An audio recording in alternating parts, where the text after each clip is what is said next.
Hello everyone, welcome back to my YouTube channel Madhu makeover. तो कैसे हैं आप सब? आई होप आप सभी बहुत अच्छे होंगे।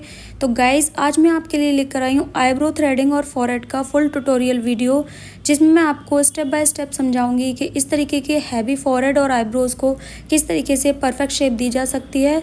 तो गाइस, सबसे पहले हमने यहाँ पर टेल्कम पाउडर लगा लिया है। आपको अच्छे से टेल्कम पाउडर लगाना है क्योंकि गर्मियों का मौसम है। इस मौसम में जो हेयर्स हैं आपस में चिपके हुए होते हैं और फेस पर बहुत ज़्यादा पसीने और चिपचिपाहट होती है, इसलिए अच्छे से टेल्कम पाउडर लगाने के बाद एक्स्ट्रा हेयर कट कर लिए हैं हमने। और उसके बाद में हम ऊपर से आईब्रो में शेप करना स्टार्ट करेंगे।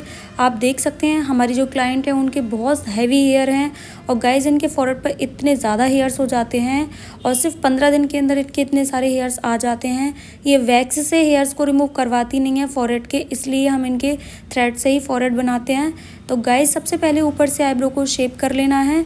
आप देख सकते हैं नीचे से हमने हल्का सा स्ट्रेच करवा लिया है जिससे स्किन थोड़ी सी खिंची रहे और हमें अच्छे से यहाँ पर ऊपर से शेप दे देनी है। और इसके बाद में हमें क्लाइंट को बोलना है कि वो अच्छे से अपनी आईब्रो को स्ट्रेच करें। और अगर आपके क्लाइंट को नहीं पता है तो आप उनको बताइए किस तरीके से स्ट्रेच करना है, क्योंकि गाइस कुछ क्लाइंट को नहीं पता होता अच्छे से स्ट्रेच कैसे करना है। तो आप जितने अच्छे से स्ट्रेच करवाएंगे उतनी ही अच्छी आपकी आईब्रो शेप आएगी। तो गाइस, यहाँ पर हमें एक गाइडलाइन क्रिएट करनी होती है। जो भी एक्स्ट्रा हेयर्स हैं उनको हमें धागे के अंदर फंसा कर रिमूव करना होता है। क्लाइंट से आप पहले ही पूछ लिया कीजिए कि उनको आईब्रो मोटी चाहिए या फिर पतली चाहिए या फिर मीडियम चाहिए। तो क्लाइंट के अकॉर्डिंग ही आपको आईब्रोज़ को बनाना है। सेकंड, आप अपना भी सजेशन दे सकते हैं कि उनके फेस पर कैसा अच्छा लगेगा।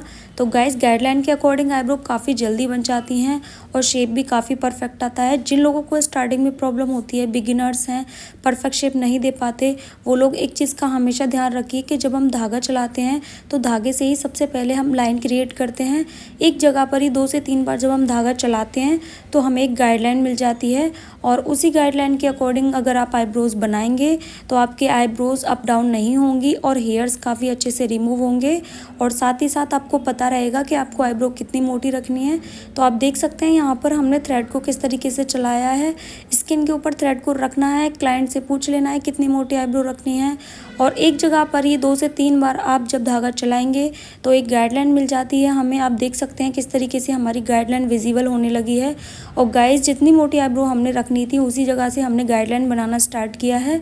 और आप देख सकते हैं उसके बाद में जो एक्स्ट्रा हेयर्स होते हैं आपको अलग से ही नज़र आने लग जाएंगे और उन्हीं हेयर्स को आपको धागे के अंदर फंसाते जाना है और पीछे तक हमें पूरी आईब्रो को कंप्लीट करना है। जिस जगह पॉइंट वाला एरिया आता है वहाँ से हमें थोड़ा सा धागे को तिरछा करना होता है जिससे कि हमारा पॉइंट अच्छे से दिखाई दे और आईब्रो काफ़ी उठी हुई भी नज़र आए। तो गाइज, इस तरीके से हमने यहाँ पर आईब्रो को कंप्लीट किया है, आप देख सकते हैं।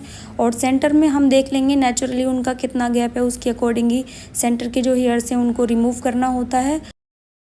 तो गाइस, छोटे छोटे हेयर्स को बड़े ही केयरफुली आप ध्यान से रिमूव कर दीजिए, जिससे बाद में क्लाइंट को वो छोटे छोटे हेयर नज़र आते हैं तो उनको अच्छा नहीं लगता है, इसलिए आपको ध्यान से हेयर्स को रिमूव करना है।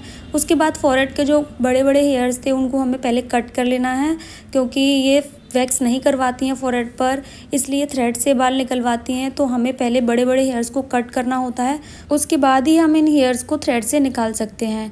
तो गाइस, कट करने के बाद में हमने एक बार और पाउडर लगाया है जिससे स्किन का कोई भी मॉइस्चर जो होगा वो कंट्रोल हो जाएगा और आसानी से हेयर्स रिमूव होंगे।